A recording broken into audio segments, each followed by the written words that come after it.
Hi, my name is ZaKaiRan, and welcome to another one of my outrageously amazing, insanely enlightening master keys of creation about how to be the unlimited source master of divine creation that you truly are to create the joy, love, well-being, and abundance that you desire. You'll find tons more self-empowering goodies to help you become a conscious, deliberate creator of reality at my website, ZaKaiRan.com. So here we go. Imagine you are God.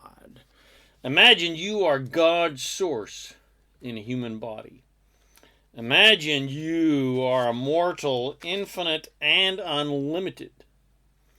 Imagine you are perfect in every way, even your supposed human faults. And you have the unlimited power and freedom to create anything you desire. Imagine that. Imagine you are God, or a god, or a goddess. Imagine you are an immortal, infinite, unlimited, all-powerful, omniscient, divine being who has no limitations whatsoever. And you can create anything you desire. If you can think of it, if you can imagine it, you can create it. Not a jealous, needy, codependent, insecure God who needs therapy and needs to be worshipped and obeyed and believed in order to feel worthy and godlike. No, that's not you. But a God who is completely sovereign, who doesn't need anyone to be or do anything for them, and doesn't need others to act in certain ways to feel good. A God who feels amazing 24/7 and totally happy and infinitely prosperous and completely 100% empowered, regardless of anyone else and what anyone else is thinking, believing, doing, regardless of any external conditions in the world. You're happy. Imagine you are this God who is unconditional in nature, who loves completely and 100% unconditionally. A God who is primarily non-physical and vibrational in nature, but who is also very physical in nature as a physical being, or as any physical being, or all physical beings. A God who loves to imagine and desire things and then create those desires into physical reality. A God who does not need to prove itself to anyone. Well, that God, that goddess, that's who and what you truly are. You are that God. You are that goddess. You are the source of all that is, expressing itself as you, through you. You are God's source playing a role in a grand play as you and through you. You are playing the game of human and its various roles, and that you that is playing this human game is that non-physical, infinite, immortal, unlimited, vibrational God source part of you. So who you truly are is a God. Who you truly are is source. Who you truly are is non-physical, infinite, immortal, all-powerful, unlimited creation, who is playing the game of physical human as divine human, not faulty, sinful, limited human. That, quote, faulty, limited human idea is strictly a human belief. It is not a unlimited God belief. Who you truly are as source sees you as being awesome and magnificent. not faulty, not sinful, not wrong, not bad. Your source self sees you as you truly are, which is as it truly is, which is God's source in a human body. Who you truly are as source sees you as beautiful and unlimited and creative and inspiring and loving and caring and infinite and unlimited in nature, regardless of the possible limitations of physicality. Because limitation is purely subjective. What one person believes to be impossible is believed to be easy by another soul. Who you truly are as source knows you have the full power and freedom to create anything you desire, and is 100% fully committed to helping you do that. Anything you want and anything you can imagine, your source says, great, let's do it. Let's make it. Let's create it. Who you truly are as source does not ever think in any limited ways, ever. If you think, I would like to fly like a bird, your source does not say, sorry dude, but your body is not built to fly. Your bones are too thick and too heavy, and you have no wings. How are you going to fly? And even if you could somehow defy gravity, well, how will you propel yourself? I mean, that defies the laws of physics. No. That is not how source thinks. Your source does not ever think in limited ways, even if you do. And you will know that your source does not think in limited ways, because when you do think in limited ways, you feel bad. Because your limited thinking is out of alignment with your own source's unlimited thinking. But if you can thoroughly enjoy the thought of flying like Superman without doubting that thought, your source is not only right there with you, but your source is making that happen somehow, some way. In fact, your source is immediately, as soon as you have that thought, flying like Superman, like Superwoman. And your source is reveling in the possibilities of flying like Superman, or flying like Superwoman. Your source is seeing you fly like an eagle. Because even though there are physical laws that govern science, they are not written in stone. Because you, as source, you're the one that wrote those laws, and are not limited by physical scientific laws at all. And you as source knows the tricks and the cosmic laws, and knows sacred geometry, and knows how dimensions work, etc., and knows that there is always a workaround to get what you want. And whether or not you actually learn to fly like Superman or not, that's not the point. The point is to not doubt your desires, but to embrace your desires with reckless abandon, like your source does. The point is to not think in limited ways, but to always think in unlimited ways, like your source does. Most of my life, I had a recurring dream that not only I could fly like Superman, but in my dreams I was actually teaching other people to do it, to fly. My flying classes usually began with us just sitting in the lotus position and then levitating our bodies, like the transcendental meditation students and masters would do. And then as I would rise higher, I would straighten out my body and fly like Superman, and my students would do the same thing.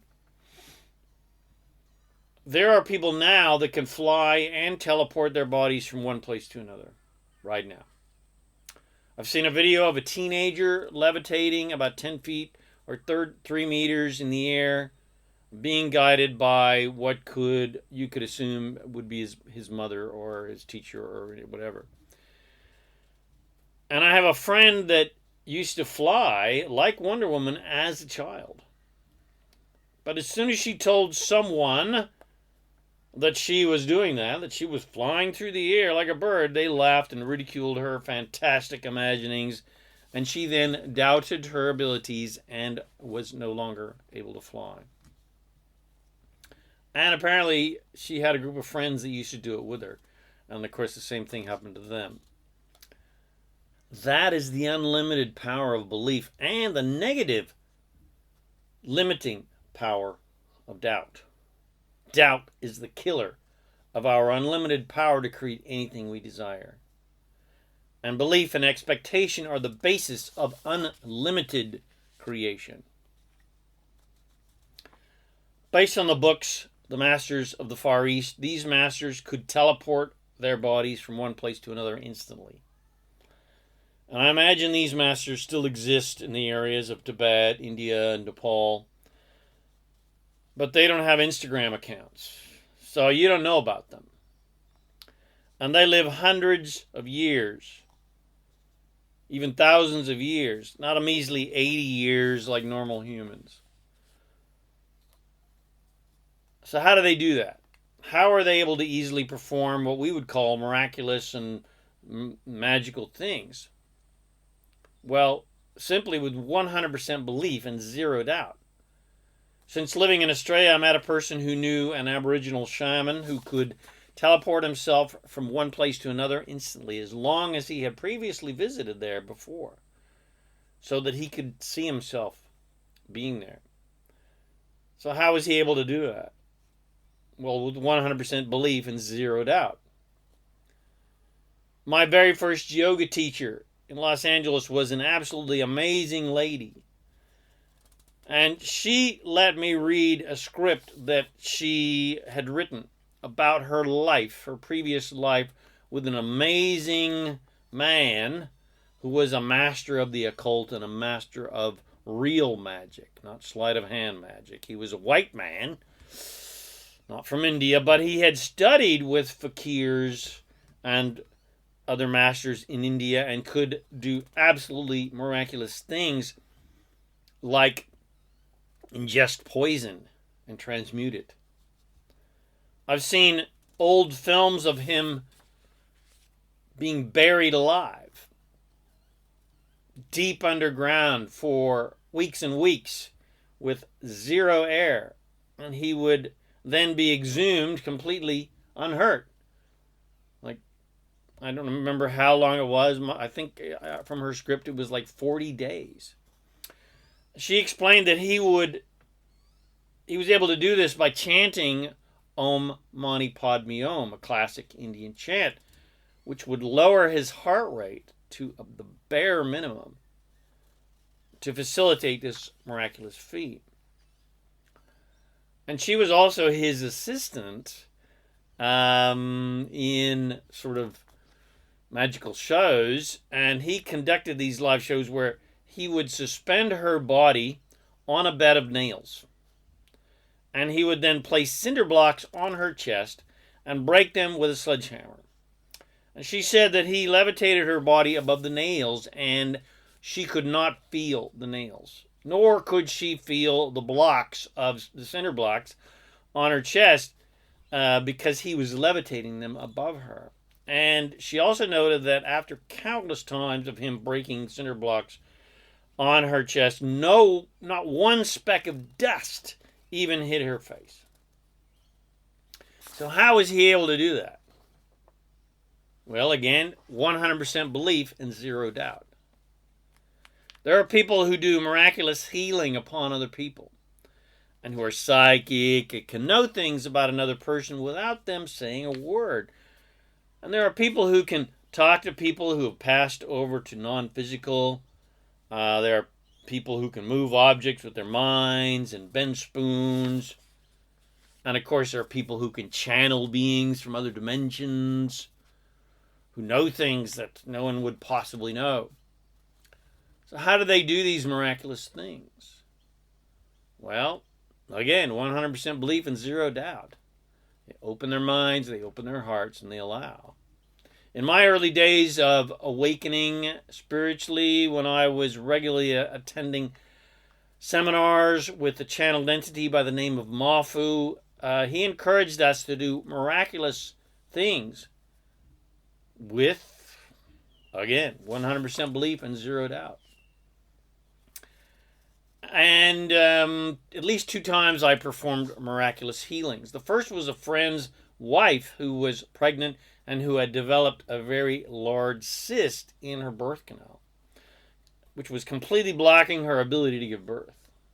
The doctors were trying to drain the cyst, but it just would not, it would just fill back up again.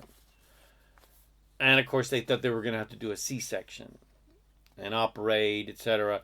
So I went to the hospital and I asked if I could perform a healing on her. And, well, first of all, they asked me if I would do it. And I, yeah, no problem. And she was happy to receive. I told her that all she had to do was be open and allow and receive. And then after my healing, the very next day, the cyst completely drained and completely went away, to the complete amazement of the doctors. Miraculous healing, as it were. She was then able to give birth normally without a C-section.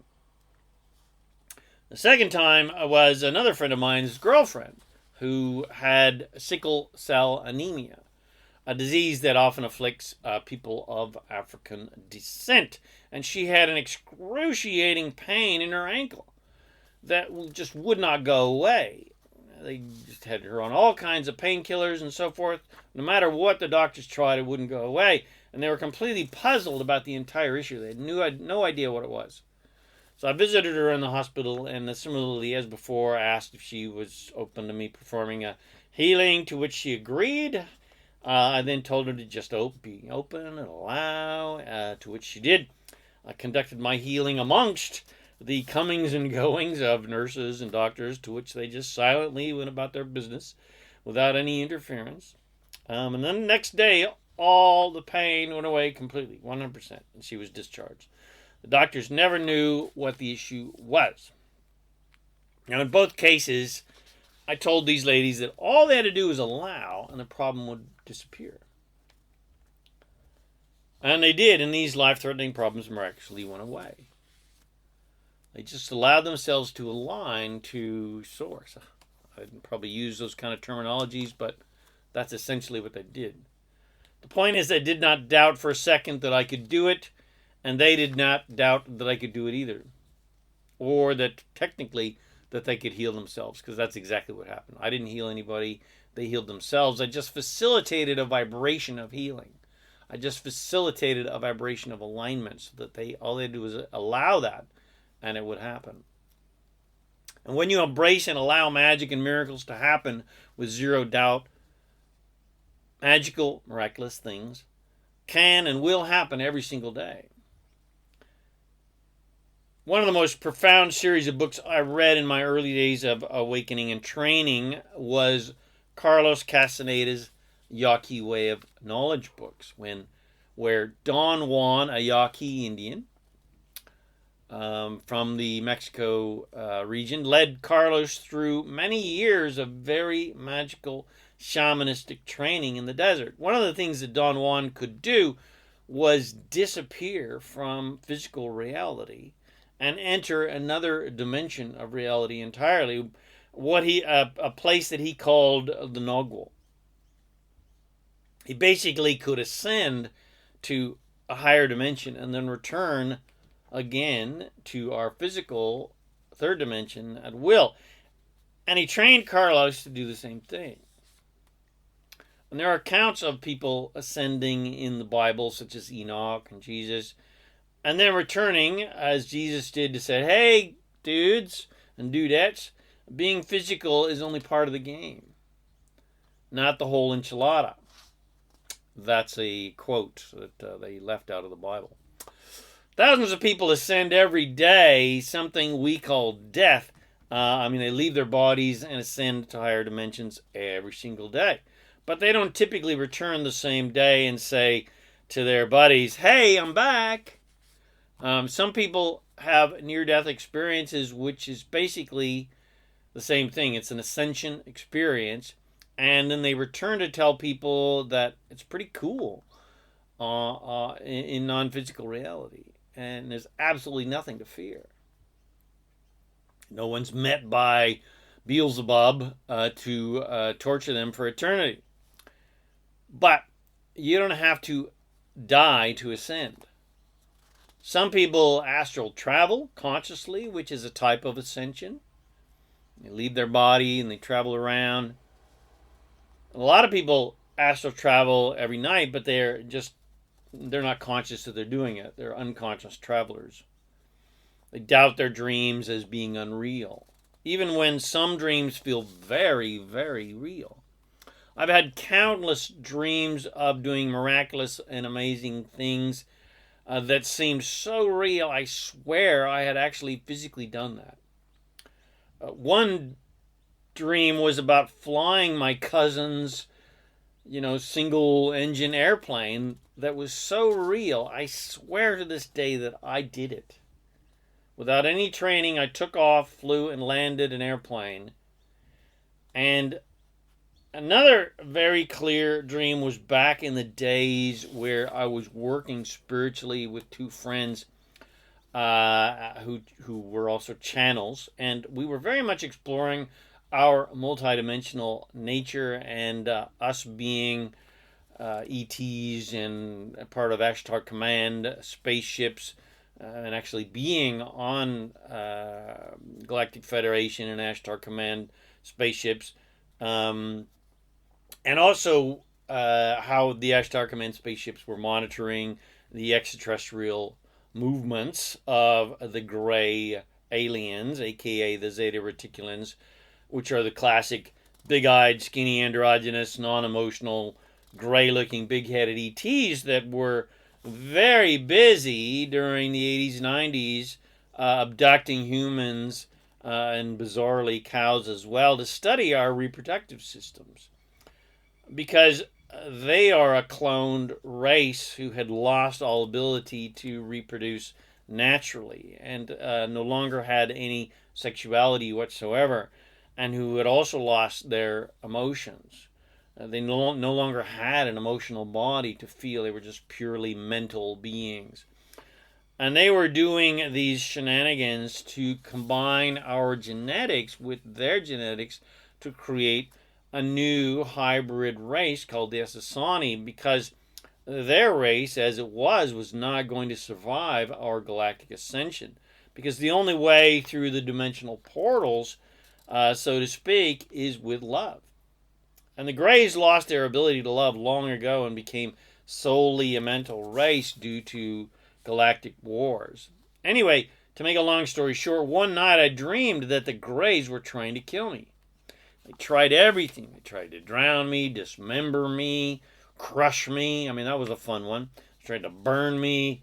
But no matter what they did, I would not die. I just kind of allowed and let them do whatever they needed to do. I didn't fight them or anything. And I didn't die because I am immortal. And of course, that was the point of this so-called dream that was quite possibly an actual experience. To me, it was an actual experience. One designed for me to fully understand my immortality, and for the Greys to understand my and ultimately their own immortal source nature. Because whether they're aware of it or not, they all have souls. But they could only understand all of this mentally. They could not feel it emotionally. Nevertheless, it was a profound experience for me to understand my infinite, unlimited, and immortal source nature, which I already understood, but this really gave me a physical, tangible, and emotional and spiritual experience of that. It was also for them to understand the profound importance of our human body that they specifically needed our genetics for. This human body that was very specifically designed to love and be emotional and feel and to be unlimited in nature, because we can think in unlimited ways, as well as being a galactic guardian species of love, which is how I was functioning at the time in relationship to the Greys. I was kind of like Doctor Who and the Daleks. This is my planet and my species, and I will defend it. But ultimately, I understood, especially now, that even though the actions of the Greys in abducting humans and emotionlessly experimenting upon us seemed inhumane and immoral and nefarious in nature, and we were like somehow big-ass victims, nevertheless, I understood that everyone involved volunteered for these experiments to help our Grey buddies out. And none of us are actually victims. We all volunteered, at least vibrationally. Including myself, who I had been abducted at a very young age, around the age of 7, but only became conscious of that fact many years later, after I moved to Australia. And was involved with another channeled entity. As an aside, I later met a man who, this was when I was living in the Coffs Harbour region of Australia. I met a average Aussie bloke. He was a truck driver or something like that, who came to one of my spiritual seminars or one of my meditation seminars, who had also been abducted countless times over his entire life and was always conscious when he was up on those ships. For whatever reason, the ET technology that they used to blank our minds and make us forget about our abduction experiences never took effect with him. And of course, that was, of utmost profound wonderment to them, because, why isn't it working? Anyway, and his abductions were always very traumatic because he always fought and resisted. He thought he was a big-ass victim. But as soon as he decided to surrender, because, he couldn't control the situation anyway, he then started to have really amazing experiences up on the ships with the Grey ETs. And there have been countless people that have been abducted and experimented upon by the Greys, but most people are unaware of these experiences, but many have become aware later through hypnosis or other triggers that help them remember. One of the most famous researchers in this field was John E. Mack, as well as Bud Hopkins and David Jacobs, and Dolores Cannon used to do a lot of work with abductees as well. Anyway, I was the only person he ever told about these experiences that he had with the Greys and his abductions, because he knew that if he told anybody else, they would just think he was crazy and they would probably just throw him in the loony bin. But I imagine that his genetics as well as mine have helped to create lots of hybrid Essassani kids. So even though I have no human children, I imagine that I have at least a few, possibly many, hybrid kids. Probably got an entire hybrid family. And I'm expecting a hybrid teenager to arrive on my doorstep one day calling me Dad. And I'll keep you posted on that. Anyway, even though those miraculous stories of superpowers and my ET stories and ascension stories seemed like a digression, well, they were used specifically to prove my point, which is there's a lot more going on down here for us supposedly lowly, limited humans than just struggling to survive and struggling to succeed and be happy and be loved and prove our worth. And the big point is that due to our multidimensional, unlimited source nature, struggle is completely optional. Limitation is a choice. It is not something that is mandatory. It's not a written in stone scientific fact. The laws of nature only loosely apply to us gods and goddesses in human bodies, because whatever we can imagine, we can create. Reality is completely subjective based upon the unique perception of each individual.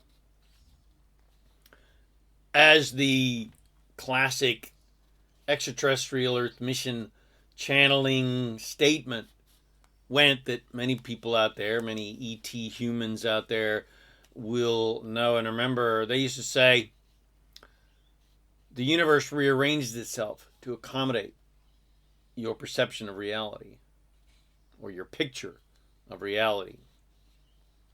So basically, we're all the kings and queens of our own unique and magnificent universes. And whatever we say goes in our universe. And nothing anyone else thinks, says, or does has any effect upon our universe unless we decide that they do. We're one big source family, but you still get to decide who gets to visit you in your universe.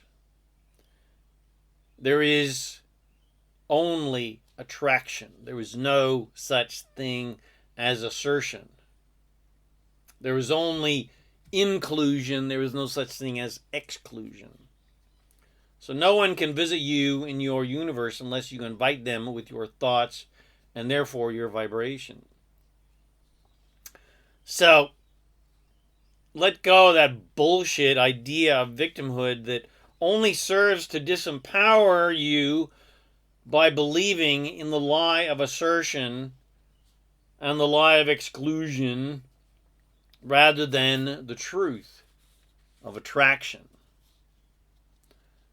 You are God's source, and no other God source is bigger or better or more talented or more worthy or more powerful, etc. than you. There's only gods and goddesses that have more belief in their infinite magnificence and less doubt than you.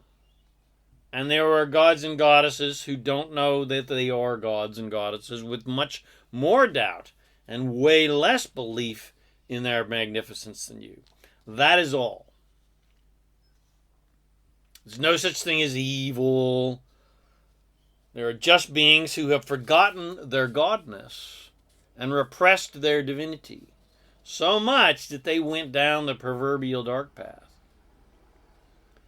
But even those sidetracks are temporary and just part of the game of creation and are no big deal. When everyone croaks, they immediately go to the pure positive love vibration. Everyone.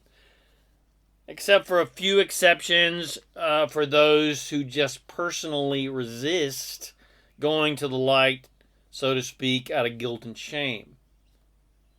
But that is not imposed upon anyone. That's a personal choice.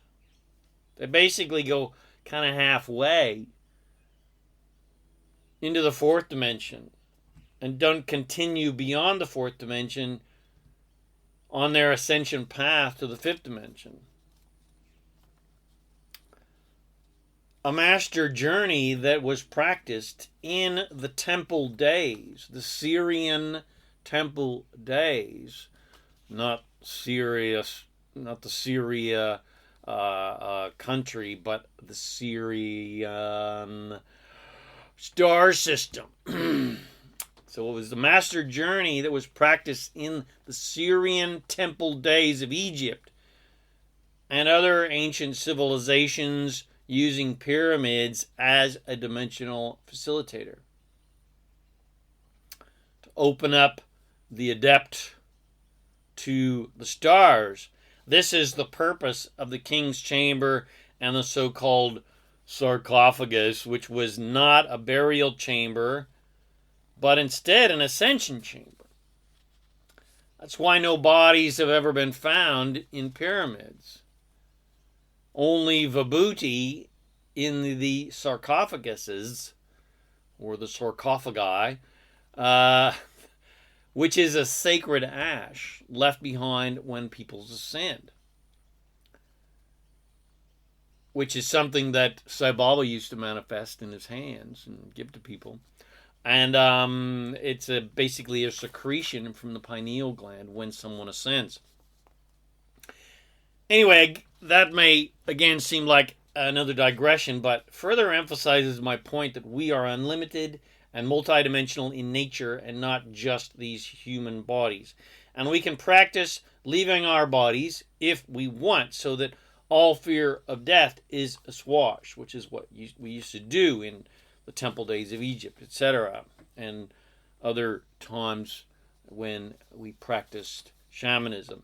And like Don Juan, we could train ourselves to leave our bodies and leave physically even and come back at will, which is what we were doing with the pyramids and the shamanistic initiations that people were led through prior to entering a pyramid and an ascension chamber. But as per Don Juan's example, we don't need a big giant stone pyramid to ascend.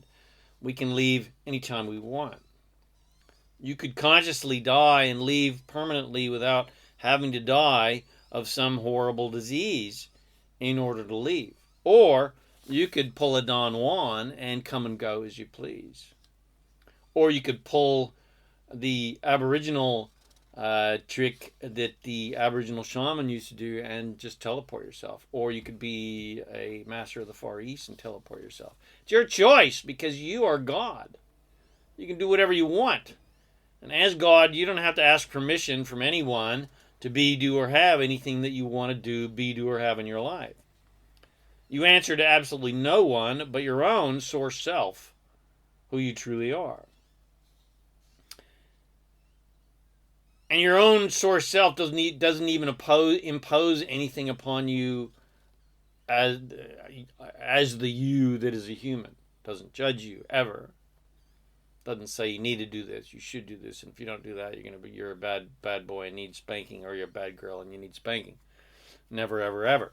There's no separation between you as a physical human and you as source. It's only a perception that humans have. So again, you answer to no one but your own source self. You answer to no one but you. You can be, do, and have anything you want. You can make any choice you want. And there's no such thing as a judgmental force that is judging your behavior. And your only real choice in life is whether you're going to be in alignment with who you truly are as source by thinking unlimited, good feeling, joyful, loving, unlimited oriented thoughts, or will you be out of alignment with who you truly are as source by thinking limited, bad-feeling, judgmental, doubtful-oriented thoughts? That's your daily and moment-to-moment choice of mastery every single day of your life, which basically boils down to, do I want to be happy or not? Since I choose happiness, then I had better get into alignment and stay in alignment with my source and my unlimited, infinite, immortal, positive, unconditionally loving nature. So, imagine that you are God. The kind of God, goddess that you would imagine yourself would be. A gentle, caring, non-judgmental, unconditionally loving, and allowing, inclusive God, goddess, who has no limitations, who is all-powerful, but would only use that unlimited power for good. The kind of God that wouldn't hurt a fly. The kind of God that would not judge even the worst of the worst as being wrong, bad, or evil. The kind of God that only sees the goodness in all things, in all people, and all creatures. Who only sees the infinite, unlimited source nature of all beings. That's who and what you truly are as source. Who is expressing itself in your human body as you. So, go now and be that God, goddess that you truly are. Most of all, have fun doing it. Have fun being it. Have fun creating whatever you want to create. Have fun being the God, Goddess, all that is that you truly are in a human body. Because that is your purpose in life, to be the awesome, infinite God of joy that you truly are. To be the unlimited Goddess of love that you truly are. And everything else is just a game that you're playing.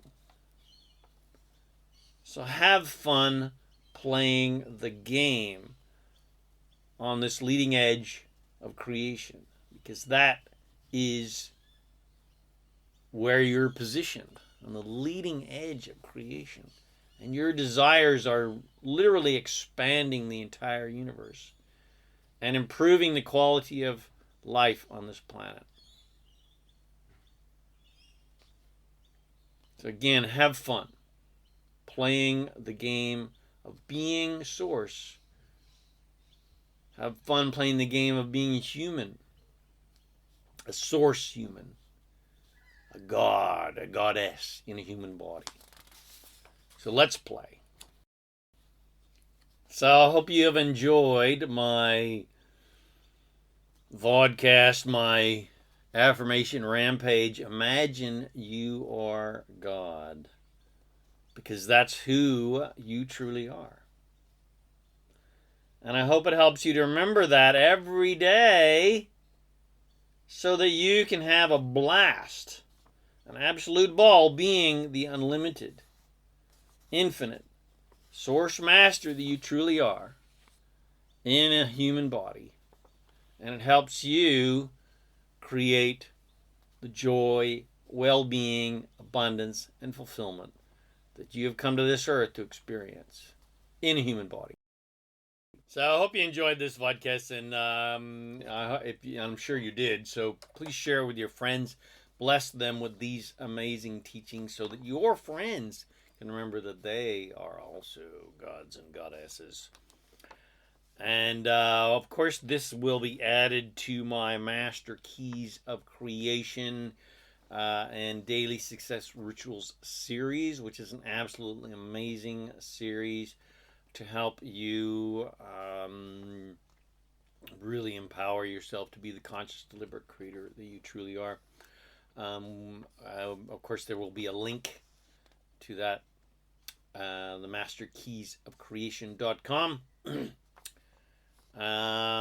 Please subscribe to my YouTube channel, my podcast channel, The Master Keys of Creation. Come visit me at ZaKaiRan.com for more self-empowering goodies to help you become a conscious, deliberate creator of reality to literally make all your dreams come true.